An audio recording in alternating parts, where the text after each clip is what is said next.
Ang kapawa, maangkon sang nagapangita, sang nagausisa, kag sang bukas sing hunahuna. Welcome sa liwat mga viewers sa aton channel In His Presence There is Peace.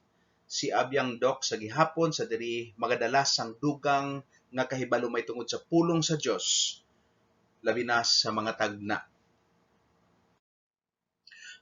Ang tig-ulo sa aton nga topiko subong, mga tagna number 3, part 2. Ang pagpasag-uli sa ginhalitan nga ministeryo ni Jesus. Yari na kita sa next part sang Daniel 8, kagkabay pa inyo man nalantaw ang Daniel 8 nga part 1. Kung bag-o ka lang diri sa aton channel, mag-subscribe lang agod makasunod ka sa iban naton nga mga bag-o nga topiko. Kung gusto mo mapamatian ang iban nga topiko sa tagna, i-type mo lang ang title mga tagna number 1 o kung mga tagna number 2 kag padayon samtang nagadugang kita sang iban pa nga mga topiko. Salamat man sa pag-like kag pag-share. Paagi sa pag-share, nagabulig ikaw sang paglapta sang maayo nga balita sang kaluwasan nga gintanyag ni Hesukristo para sa tanan nga katawhan. Mga muyo kita. Langit nun namon nga amay. Sa amon pagpadayon sa pagtuon sa mga tagna nga imo ginpadala paagi sa kay Daniel nga propeta.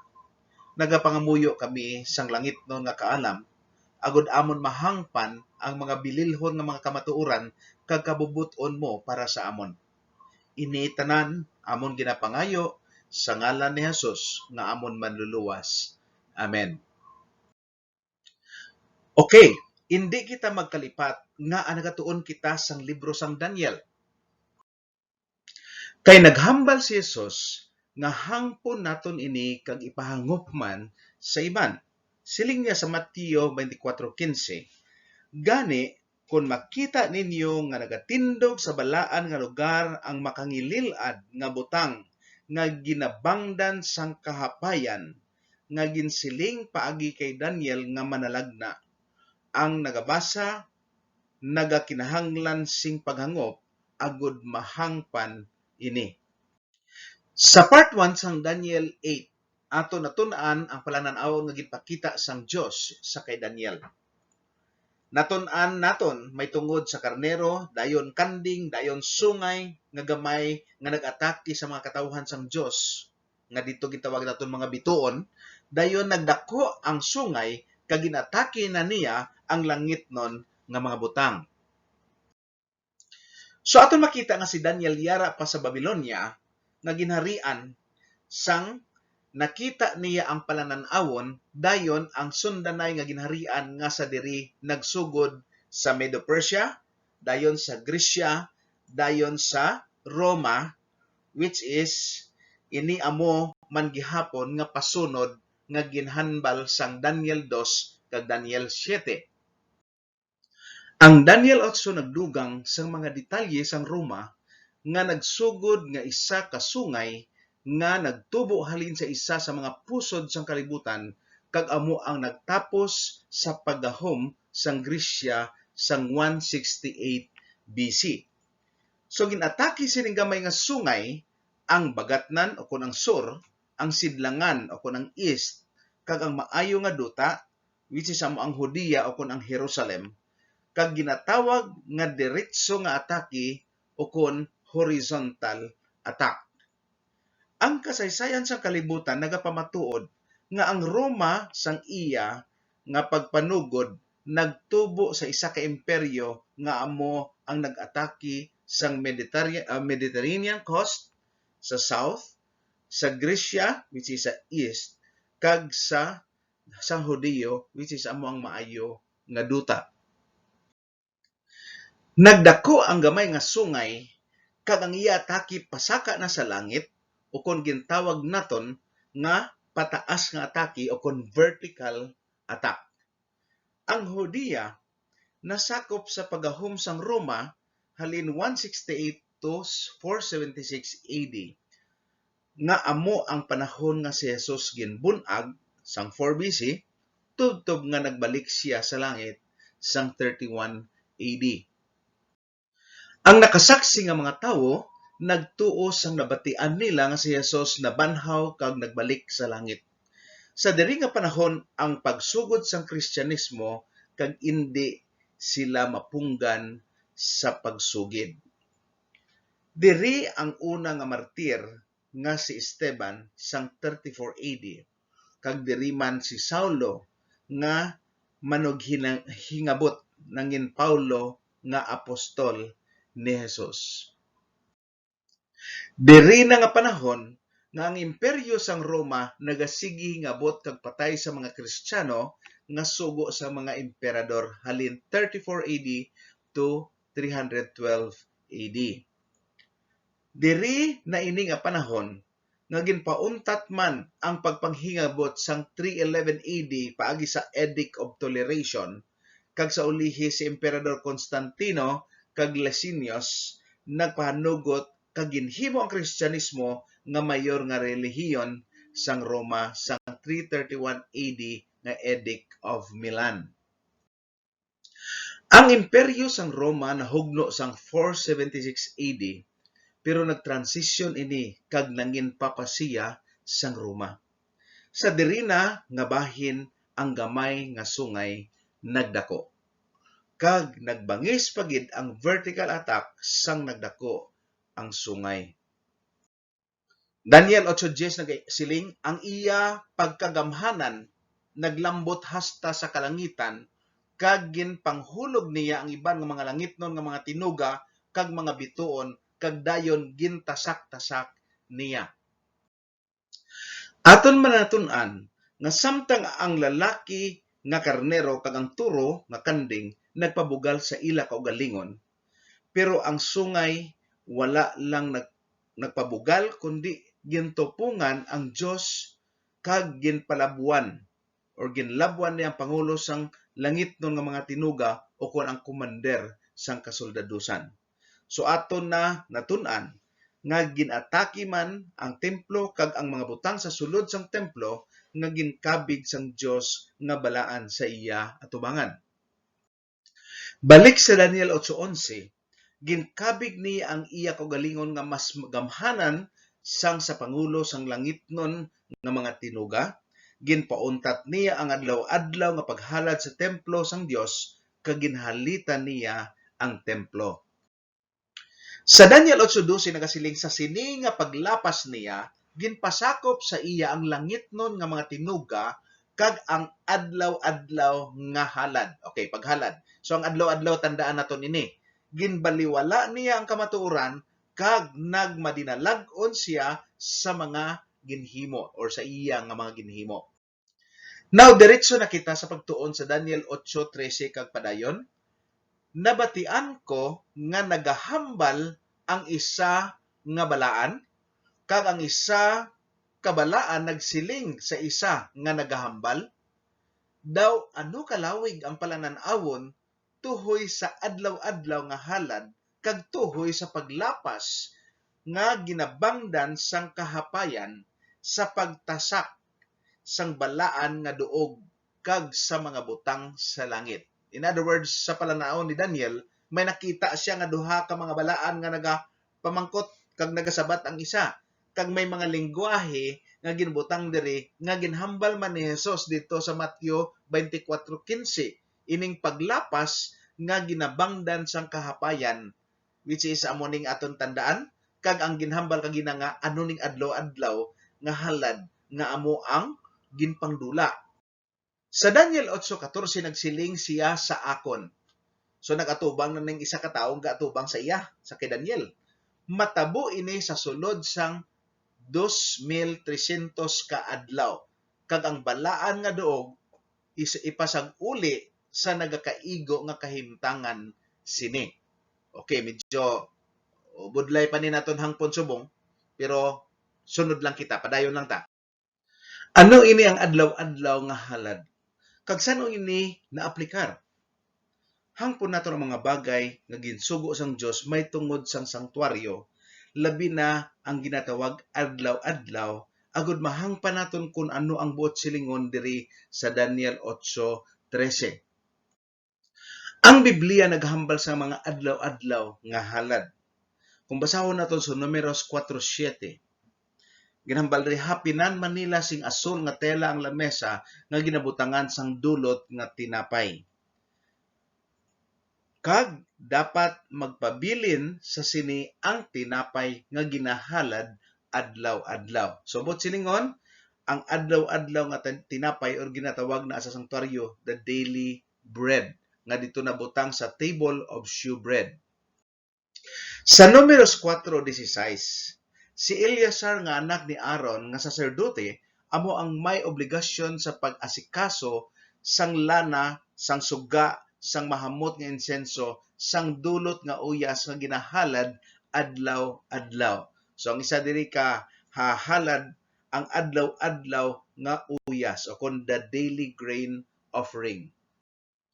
Sa Números 28:31, ginhambal ihalad ninyo ini upod sang ila mga halad nga ilimnon wala labot sang pang-adlaw-adlaw nga halad nga ginasunog. Kinahanglan nga ang mga sapat wala sing diferensya. So ang isa diri ka adlaw-adlaw nga halad amo ang halad nga ginasunog. The adlaw-adlaw, the daily burnt sacrifice. So ang mga adlaw-adlaw nga halad amo ang adlaw-adlaw nga tinapay, ang adlaw-adlaw nga uyas, kag ang adlaw-adlaw nga halad nga ginasunog. Pero sa tapos nga si Jesus ginlansang or natapos siya na nalansang sa krus, ang nagpabilin nga adlaw-adlaw amo ining adlaw-adlaw nga tinapay nga amo nagasimbolo sa isa ka parte nga aton pagtun-an subong kay si Jesus ara na sa langit. Antas si Jesus ginlansang sa krus. Sa Juan 6:33 asa 35, si Jesus nagsiling, kay ang tinapay nga ginahatag sang Dios amo ang isa nga nagapanaog halin sa langit kag nagahatag sang kabuhi sa kalibutan. Gani nagsiling sila sa iya, Ginoo, hatagi kami permi sina nga tinapay. Si Jesus nagsiling sa ila, ako ang tinapay sang kabuhi. Ang nagakarisa akon indi na gid paggutumon, kag ang nagatuo sa akon indi na gid pag-uhawon. Kung ato na notisyaran sa the Lord's Prayer, makita naton sa Matthew 6:11, siling nga hatagi kami sang amon pagkaon para sa sining nga adlaw. Or sa ibang nga version, hatagi kami sa among tinapay sa kada adlaw-adlaw. Kung sa English pa, ginhambal, give us this day our daily bread. Adlaw-adlaw nga tinapay. At ginhambal, forgive us our debts as we forgive our debtors. And lead us not into temptation, but deliver us from evil. Ang pagpangamuyo mo diretso sa Diyos nga Amay, gapangayo ikaw sa daily bread nga nagasimbolay sa kay Jesus Christ. Kay bangod sa iya, kita mapatawad man sa aton mga kalapasan. Paagi kay Jesus Christ. Kag paagi sa kay Jesus Christ, kita malikaw man sa mga tentasyon nga iya ginhimo sa kaway. Amo na sang ginsulay si Jesus, sang nagpuasa siya sa 40 días dito sa Kamingawan, tapos nga siya ginbautismuhan, nagpalapit ang yawa sa iya. Versikulo 3 ng gasilin, nagpalapit sa iya ang manugsulay nga si Satanas, kag nagsiling, kung ikaw ang anak sang Dios, himuay ini nga mga bato mangin tinapay. No? So, versikulo 4 ng gasilin, pero nagsabat si Jesus sa iya, nagasiling ang kasulatan, hindi lang sa pagkaon mabuhi ang tao, kundi sa tagsa kapulong sa Dios. Diri aton makita nga si Jesus nga mong tinapay sang kabuhi, siya man ang pulong. So makita napon kung ano nga klase nga transisyon ang kombinasyon sang tinapay kag sang pulong. Paagi lamang sa pulong sa Dios kita makakaon. Ini naghatag sa aton sang espiritual nga sustansya sa kabuhi. Amo na nga indi naton mabulag si Kristo kag ang iya nga pulong. Ang pulong sang Dios indi gid man mailisan, kay ang Dios wala gid nagabaylo. Sa Malakias 3:6 nagasiling nga ang Ginoo makagagahom, ako ang Ginoo wala nagabaylo. no? Isaias 4:8, ang hilamo nagakalaya kag ang iya bulak nagakahulog, pero ang pulong sang aton Dios nagapadayon sang gihapon. Pero manotisyar mo nga amuning ginataki sining sungay nga minilyon sa bilog nga kalibutan wala kahibalo sa pulong sa Dios. Kung basahon nato ang Hebreo 7, versikulo 24, pero si Jesus wala sing kamatayon, amo ina nga ang iya obra bilang pari wala ginasaylo sa iban. Gani sarang niya maluwas sing bug-os ang bisan sino nga tawo nga magpalapit sa Dios paagi sa iya. Kay buhi siya sa wala sing katapusan sa pagpakitlooy sa Dios para sa ila. Buot silingon, makadiretso kita sa Dios. Wala na kita sang agyan nga iban pa nga mga pari kundi si Jesus lang gid ang aton pinaka mataas nga saserdote kag makapalapit kita sa Dios paagi gid lamang sa iya. Kung basahon taliwat ang Daniel 8 versikulo 11, nagpabugal ini bisan sa prinsipe sang butang sa langit kag ginkuha sa prinsipe ang adlaw-adlaw nga halad kag ginrumpag ang malig-on nga nahamtangan sang iya sanktuaryo. Nahamtangan sa iya sanktuaryo. So ining nahamtangan or ginatawag dwelling, amo ni siyang nahamtangan sang Dios sa sanktuaryo nga otro man ginguba gihapon sang sungay nga ato. Sa Hebreo, ining nahamtangan buot silingon makon, ang buot silingon isa ka pat-od nga duog sadsaran sang trono kag pundasyon. Kag amo ining ginataki sang sungay, no, parte sang sanktuaryo labi na sa pinakabalaan nga lugar. So paano ginalarawan ang nahamtangan sang Dios? Basahon naton Salmo 89:14. Pagkamatarong kag hustisya ang pundasyon sang imo trono, ang mainunungon nga gugma kag ang katutom nagatindog sa imo atubangan. Amo nang nahamtangan sa Dios. Pundasyon sa trono. Salmo 33:14, dito sa iya ginapuy-an, ginatan-aw niya ang tanan nga nagapuyo sa kalibutan. Salmo 97:2, ginalibutan siya sang mga panganod kag madamol nga galom. Ang pagkamatarong kag katarungan amo ang sadsaran sa iya nga trono. So amo nang ginpanghamtangan sang Dios. Nahibala naton nga ang Dios nagapungko sa trono. Nagapungko siya sa nagailig nga kalayo kung imo basahon sa bugna 4. Ang iya trono among iya ginapahamtangan. Kung hangpon mo ang trono sang Dios, kung sa diin siya nagapuyo agud makapalapit siya sa iya mga katawhan, iya ginhatag kay Moises ang isa ka sulundan o kun blueprint.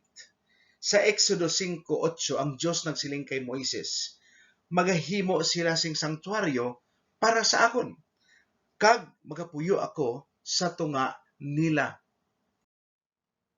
So, kabalo-kabala nga ang santuaryo nga ginpahimo sang Dios sang panahon sang Israel amo ang ministeryo nga pagahimoon ni Jesus halin sa pagsakripisyo niya sa krus tubtob sa subong bilang pinakamataas nga saserdote. Kag ini nga ministeryo pagatapuso niya antes siya magabalik sa ikaduha diri sa kalibutan. Buot silingon, amo man ato ang pamaagi kon paano luwason sang Dios ang iya nga mga katawhan samtang si Jesucristo nga amo ang Mesiyas ginatagna nga manug-abot pa lang sa kalibutan. Makasiling kita nga antes nagpakatawang anak sa Dios sa kalibutan, mayara na sang grasya. Naghimo na ang Dios ang pamaagi sa kaluwasan halin sa pagbag-o lang nga sang bag-o lang nga nakasala si Adan kag si Eva. Bisan sa Salmo David 77:13 nagasiling si David, ang imo dalanon o Dios yara sa sanktuaryo. Sino bala ang dakong Dios kaangay sa imo? So paagi na sa kay Jesus nga amo ang kordero sang Dios, siya na ang aton nga tagapatunga, siya na ang aton pinakamataas nga saserdote, kag iya ginapadayon ang iya nga mga ministeryo sa langitnon nga sanktuaryo nga amo ang modelo sang sanktuaryo nga ginhimo diri sa duta. Aton paghahangpon ang dutanon nga sanktuaryo kay mahangpan naton paano ginatake sang gamay nga sungay ang langitnon nga sanktuaryo. So paagi sa paghangop sa sini, aton man mahangpan ang gintawag 2,300 days o kaadlaw. Kag ang balaan nga duog ipasag-uli sa nagakaigo nga kahimtangan sini. Ang sulundan sang sanktuaryo nga disenyo sang Dios nga obrahon ni Moises nagalarawan sang plano sang kalawasan kag kundiin ang Dios magapahamtang sa iya kaugalingon. So ang blueprint nga ginhatag sa Dios, ang Dios nagbuot sa tanan gid halin sa takos anong material ginagamit. So kung lantawon naton ang blueprint, may ara sang ginatawag nga outer court or sa guwa nga korte, may inner court or amo natong tabernacle, kag natunga ang inner court sa first apartment nga ginatawag siya the holy place, kag ang second apartment the most holy place. Kag makita mo nga dito sa entrance, dito ginapasulod ang mga inog sakripisyo nga mga sapat, ginlibutan ini ang bilog nga kudal nga puti nga mga nga tela, kag pagsulod gid yara ang altar of burnt sacrifice, dira ginasunog ang mga ginasakripisyo nga mga sapat. Yara sa guwa nga kurti ang laver of water, may tubig gina siya nga isa ka labador. Kag kung magsulod ka sa most holy place, mayara sang golden lampstand or the seven golden candlesticks. Yara dito nabutang ang the table of shewbread, kag ato ang altar of incense. Ining aton mga ginbutang nga mga elemento nagarepresentar tanan sa ministeryo ni Jesus Christ halin sang ari sa duta hasta sa langitnon na puloy-an. So sa sulod sa most holy place, dito nabutang the Ark of the Covenant, ang kaban sang pagpakigsaad. So kadto kita diri sa outer court na simbolo ini sang duta. Amo ng panahon nga ari si Jesus Christ diri. Kag imo makita nga gasulod mismo sa entrance ginadala ang isa ka kordero nga wala sang dagta kag inosente, kag siya paga sakripisyo patyon kag sa ulihi isunog dira sa altar nga nagasimbolo siya sang pag-antos ni Jesus Christ, ang sakripisyo niya para sa aton sala. Kag ang magbaton kay Jesus Christ ginsampulan niya sa isa ka element which is the laver of water. Nagasimbolo ini siya sang Jesus the living water, kag si Jesus Christ naghatag sang isa ka ehemplo kung paano kita matinloan sa aton mga sala sa tapos nga kita nagbaton sang iya sakripisyo para sa aton. Kag ini iya gindimuhan sang si John the Baptist ginpalapitan niya kag ginhambalan niya nga tugmawan mo ako or bautismuhan. Pero nag-refuse anay si John the Baptist, pero siling niya himuon mo ni para mabug-os ang ginatawag pagkamatarong, no? So paagi sini nag-set sang example si Jesus Christ nga ang tao nga nagbaton sa iya kag magbaton sang bautismo paagi sang pagtum-oy or immersion is ang isa ka tawo ginalubong niya ang iya nga sala kag sa watery grave, no? Kag magwa siya nga isa ka bag-o nga tawo nga ara na sa kay Kristo. So ginsample niya as a ministry, gindemohan niya so that nga kita nga magbaton sa iya, magahimo man sa isa ka public nga manifestation sang pagbaton mo sa kay Jesus Christ kag sa iya nga sakripisyo. So kung aton lang tawan sa liwat ang outer court or ang guwa nga korte, nagasimbolo sang kalibutan kay amo ning panahon nga si Jesus ari diri. Amo ni nagasimbolo sang ministeryo ni Jesus sa duta. So sang ginlansang siya sa cross, ginpauntat man ang sakripisyo sang mga sapat nga nagatudlo lamang sa paghimuon niya. Kag siya ang gintawag nga kordero sang Dios nga magakuha sa sala sa bilog nga kalibutan sa tanan nga nagatuo or nagatuman man sa iya. So nangin ehemplo siya sa aton paagi sa pagbautismo nga paagi sa sina matinloan kita, paagi sa simbolo sa paglubong sa aton pagkamalinapason kag magagwa kita sa isa ka bag-o nga kabuhi sa kay Kristo. Now, makadto kita sa holy place. Anong natabo di sa holy place? Ara ang table of shewbread nga nagasimbolo sang kay Jesus Christ nga mong tinapay sang kabuhi. Amo na sa Mateo 4:4 sining niya, ang tao hindi sa tinapay lamang mabuhi kundi sa tagsa ka pulong nga nagagawa sa baba sang Dios. Gina-connect niya nga ako nga tinapay sang kabuhi kung akong batunon nyo, no, ang akon mga pulong, amo na siya ang nagapakaon kag nagapabusog sa aton. Okay. Then aton makita ang 7 golden candlesticks or the golden lampstand nga nagasimbolize that Jesus Christ is the light of the world. Siya ang kapawa sang kalibutan.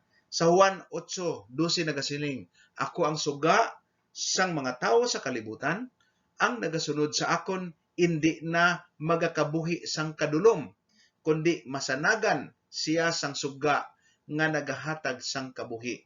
Diin naton makita ang kamatuoran. Didto manggihapon sa pulong sa Dios. So bilang suga sa kalibutan, ang kamatuoran si Jesus Christ. It's not just merely nga nagasiling ka nga, si Jesus Christ mapati ko kay kamatuoran siya. Paano naton gina-prove nga kamatuoran? Paagi gihapon sa iya mga pulong. Kung nagatuman kita sa pulong, ara kita sa kamatuoran. Okay, may ara man nga the altar of incense. Aton makita nagasimbolo kay Jesus Christ bilang amo ang aton tagapatunga. Siya ang aton mediator sa panahon nga nagsulod siya sa langit.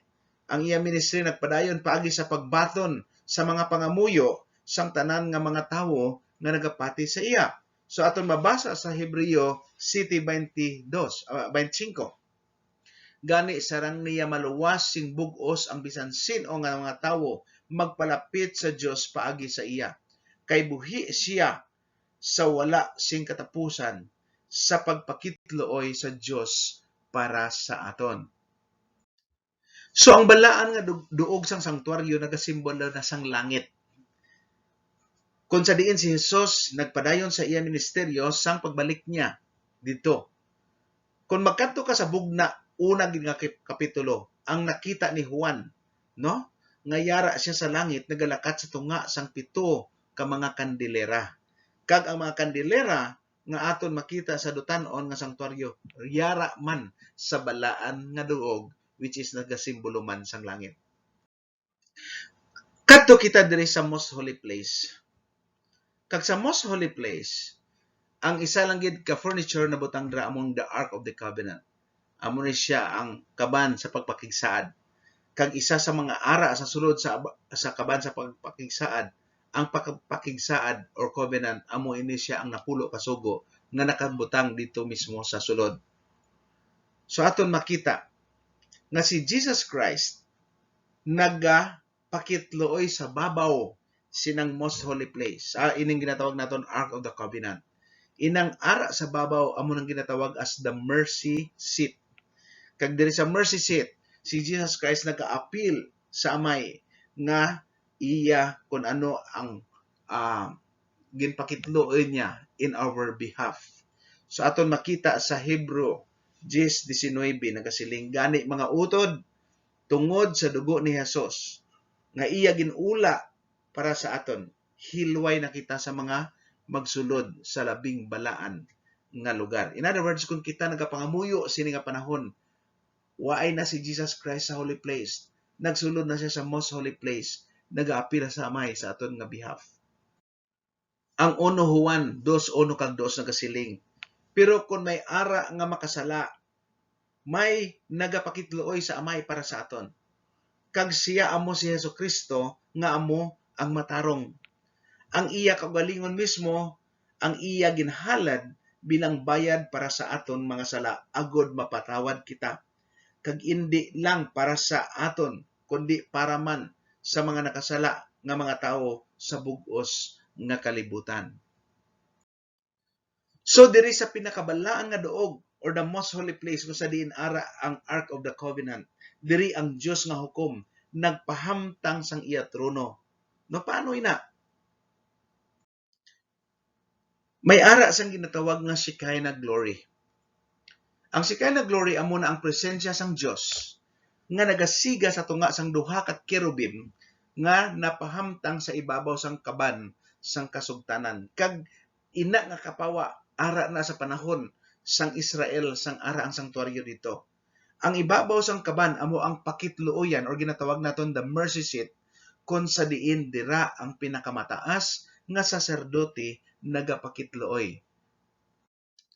So since ang Dios amay amo ang hukom, ano ang basihan sang Dios sa iya paghukom? Amo na nga sa sulod sang kaban, sang kasugtanan yara ang walay katubtuban nga pagpakigsaad nga nasulat sa duha ka tableta sang bato nga amo ang napulo kasugo. Amo ina ang kasuguan sang gugma kag amo ina ang pundasyon sang iya trono kag panggobiernohan. So ato na nadetalye ang mga butang sang sanktuaryo nga nagatudlo sa pagahimuon nga ministeryo ni Hesus. Paagi ini, paano ini ginatake sang gamay nga sungay? Kung ang Roma nga gahom amo ang sungay, amo gid ayhan ang ginatumod nga nagatake sa mga langitnon nga butang? Malarawan gid ayhan sa ginhimo gid man sang Roma ang mga description sang tagna. Kung lang taon natong kasaysayan sa Biblia, Romano nga hari nga si Herodias ang gusto magpapatay kay Jesus sang lapsag pa siya. So makita mo nga pakamayo siya nga tuytuyan sang anghel nga magpalagyo kay ang mga bata dito sa lugar sa Bethlehem ginapangpatay para nga mapatay manila tani si Jesus. Romani man nga korte ang nagtilaw kay Jesus. Romano nga gahom ang nagpalansang sa iya sa cross. Romano nga mga sundalo nagtuslok sa iya kilid. Romano nga mga sundalo nagbantay sa iya nga lulubngan. So ano nga mga langit nun nga mga paglapas sa guwa sang korte sang sanktuaryo ang ginhimo sini nga gahom. So nabalaan natong duha ka elemento, ang halaran, the altar of burnt sacrifice kag the laver of water sa ministeryo niya sa pagsakripisyo, no? Aton makita nga ang sakripisyo ni Kristo lang gid ang takos nga mabaton sa trono sang Dios kag ang dugo lang niya ang makatinlo sa aton mga sala. Pero ang sungay nagatudlo nga paagi sa buhat ang kaluwasan sang tawo kag pagkumpisal, pagpenitensya paagi sa pagbayad sa salapi or ginatawag nga mga indulgence. Kag thinking nga kung himuon mo ini nagadugang sang imo puntos nga sa dinhi ikaw maluwas. Now aton man matun-an nga sa saway nga hulugasan, the bronze laver of water, ginambal ni Jesus Christ sa Juan 30:38, ang bisan sin-o nga ginauhaw magpalapit sa akon kag mag-inom. Ang botsilingon kay nagasiling ang kasulatan, ang bisan sin-o nga magatuo sa akon magailig halin sa iya tagipuso ng tubig nga nagahatag sang kabuhi. So si Jesus ang tubig nga nagahatag sang kabuhi. Kag amo ini ang Espiritu Santo nga madali na lang ihatag sa mga tao nga nagatuo sa iya. So nagsugpon sa Juan 3:5, nagsabat si Jesus, sa pagkamatuod ginasugid ko sa imo nga wala sing tawo nga masakop sa paghari sa Dios kun hindi siya matawo paagi sa tubig kag sa Espiritu Santo. Nagambal si Jesus siya sa kay Nicodemus sa sina nga tinion. So kung aton lang taon ang ehemplo nga ginhatag ni Jesus Christ amo ang tum-oy, no? Kag suno ini sa pulong sa Dios. That's why nga ginbautismuhan si Jesus sa edad nga 30 years old sa tuig 27 AD. Ginhimo ini agud mabilin sang ehemplo kag agud sa katumanan sang pagkamatarong. So ginilisan ini sang sungay sang wisik-wisik, buo-buo kag iban pa, no? Ginahimo sa gagmay pa nga mga bata, wala pa sing paghangop kag agud makahimo sang nagakaigo nga desisyon sa pagsunod sa dalanon ni Jesus. Kung aton lang tawon ang mga paglapas nga ginhimo sining sungay didto man sa balaan nga lugar o sa balaan nga duog, no? Dito ang kandilera, ang tinapay, ang halaran, no, sang mga pagpangamuyo. So aton makita diri nga sa 7 golden candlesticks naghambal si Jesus Christ nga ako ang suga sa mga tao sa kalibutan, ang nagasunod sa akon hindi na magkabuhi sang kadulom, kundi masanagan siya sang suga nga nagahatag sang kabuhi. So sa Salmo 119:105 nagasiling nga ang imo pulong pareho sa suga nga nagahatag kasanad sa akong alagyan. But silingon gin-highlight sa Dios diri nga ang kapawa, ang kamatuoran amo ang iya nga pulong. Pero anong ginhimo? Ang sungay, ang pulong sang Dios gindumilian sang sungay nga pagabasahon. Ginapahog kag ginasilutan ang nagadala, nagabasa kag ang nagalubad sa sang daan kag bag-o nga katipan o kun ang Biblia, kag ginilisan sang tradisyon kag kultura, no, nga pagano ang mga pagtudlo. Okay, basahon nyo na lang ning Mateo 15:9 kung may panahon kamo. Ang lamisa sang tinapay o ginatawag naton ang table of shewbread nagasimbolo kay Jesus nga amo ang tinapay sang kabuhi. So aton makita sa Juan 6:35, siling ni Jesus, ako among tinapay nga nagahatag sang kabuhi. Handom ni Jesus nga siya ang Ginoo sa aton kabuhi kag magsalig kita sa iya upod sa pagtuo. Makaambit kita sa iya pagkabalaan paagi sa pagtuman sa iyang mga pulong kag nagasunod sa iya mapainobsanon nga kinaiya. Pero anong makita naton? Ang sungay magarbuso, puno sang dekorasyon nga nagahatag sang kadayawan kag kinaugalingon nga pagkakampante. Nagasalig sa iya kaugalingon nga manggad, kaalam, tawhanon, kagahom sa kalibutan. Sa iya nagahandog kag nagasalig ang mga nasyon o kon gahom sang kalibutan. Ang halaran nga sunugan sang insenso or the altar of incense nagasimbolo sa kay Jesus nga amo ang aton tagapatunga. Si Jesus ang nagabaton sa aton nga mga pangamuyo kag paagi lang sa iya makakadto kita sa Amay. Sa Salmo 141:2 nagasiling kabay nga ang akon pangamuyo manginsubong sang insenso nga nahanda sa atubangan mo. So nagrepresent sa prayer kag si Jesus Christ amo ang nagapatunga nga nagabaton sini. Pero ang sungay may damo nga nagapatunga kag indi lang si Jesucristo. Madamo sang idolo nga ginaagyan nga ang Dios sige naghambal kontra sini. Gindeklara sang Dios nga kangilaran sa yatubangan. Ano naman ang mga paglapas nga sa pinakabalaan nga duog nga ginhimo sa sini nga sungay? So ang sa pinakabalaan nga duog ara ang kaban, no, sang kasugtanan kag walay katubtubang nga pagpakigsaad nga amo ang kasuguan sa Dios, kag sa pinakabalaan nga duog indi makasulod ang iban nga pari luwas lamang sa pinakataas nga saserdote nga subong na nga amo si Jesus Christ. Kag makita naton diri ang ginapahamtangan sa Dios nga amo ang hukom nga ara mismo sa nga Shekinah glory nga ara mismo sa babaw sa ginatawag pakitluoyan o kon mercy seat. So aton manotice nga ang walay katubtuban nga pagpakigsaad nga among kasuguan sa Dios nga yara sa sulod sa kaban o kon the Ark of the Covenant. Ang balaan nga kasuguan sang Dios amo ang pundasyon o kon sadsaran sa iya nga trono. Amo ini ang basihan sang iya nga paghukom. Yara na pahamtang sa idalom sang pakitluoyan or sa mercy seat kung sa diin nagaduko kag nagaatubang dira ang duha ka mga kirubin.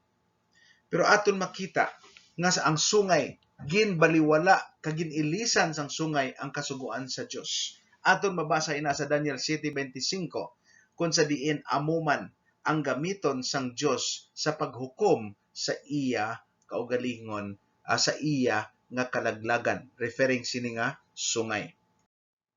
Now may tungod sa Dios nga Amay ang hukom nga yara sa pinakabalaan nga duog sang langit non nga sanktuaryo.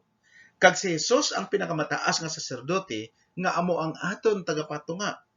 Sa Timoteo 1 Timoteo 2:5 nagasiling, kay may isa lang ka Dios kag may isa lang ka manugpatunga sa Dios kag sa tawo, ini wala sing iban kundi ang tawo nga si Kristo.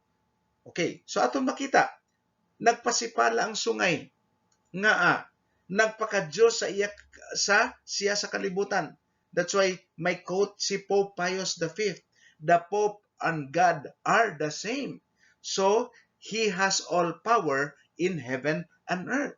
Sino nag-claim sina? Hindi ang Diyos. Ang tawo nga patay na gani siya subong. No, ginkuha niyang lugar ni Jesus nga mo ang tagapatunga sa Diyos kag tawo, kag nagapangpatawad siya sang sala nga ang Diyos lang ang may katungod sa paghimo sina. So ato na nalarawan ang atake nga ginhimo sang gamay nga sungay sa pangulo sa langit nga mga tinuga kag mga bagay sang sanktuaryo.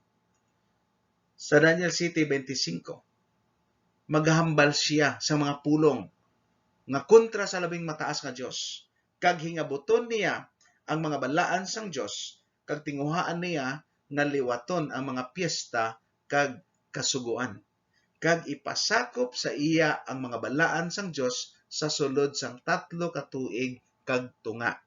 O aton matun-an nina, kag matun-anan nato na sa nagligad ang 3 ka tuig kag tunga sa Daniel 7, pero later on aton pag gina siya i-highlight.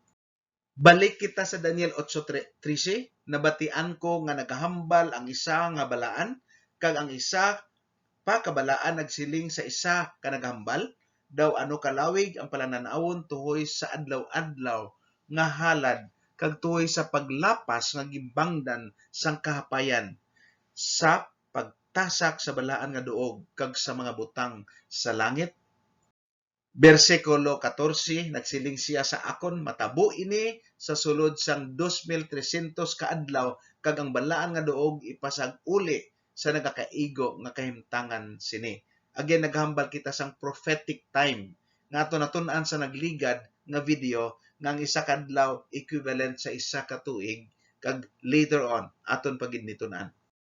So sa sulod sang 2,300 ka adlaw, kag ang balaan nga duog ipasag uli sa nagakaigo nga kahimtangan sini. O kung ibalik ang balaan nga duog sa iya nga kahimtangan, ano gani ang balaan nga duog? Ang lugar sa langit kung sa diin si Kristo naga-ministeryo. Ang lugar sa langit kung sa diin napahamtang ang trono sa Dios. Ang lugar sa langit kung sa diin ang pundasyon sang trono sang Dios nga amo ang iya kasuguan nga ginatawag pagkamatarong kag hustisya napahamtang. Ang mga bituon sang Dios nga amo ang iya mga katawhan, amo ini ang mga nabutang niya sa ginatawag balaan nga duog. Subot silingon sang pagbalik sa iya kahimtangan, ang pagpabalik sa iya orihinal nga katuyuan, ang pagkayo halin sa guba o kon halit, ang pagtinlo liwat halin sa dagta, ang paghusay kag paghusga nga libre sa dagta, kag ang pagdeklara nga insakto na. Kay gindula ini sang sungay kung ano ang mga balaan nga mga butang sang langit. Nga kinahanglan sang pinakamataas nga saserdote sang Israel nga magsulod sa pinakabalaan nga duog kaisa sa isa ka tuig. Ginatawag ini nga adlaw sang pagtumbas para sa sala, or ginatawag the Day of Atonement, nga amo ang pagtinlo man sang sanktuaryo. Amo man ini nga adlaw ang paghukom sang bug-os nga Israel, sa kada tuig ginatinloan halin sa pagtipon ng mga wisik-wisik sang dugo nagasimbolo sang sala, halin sa mga ginasakripisyo nga mga sapat.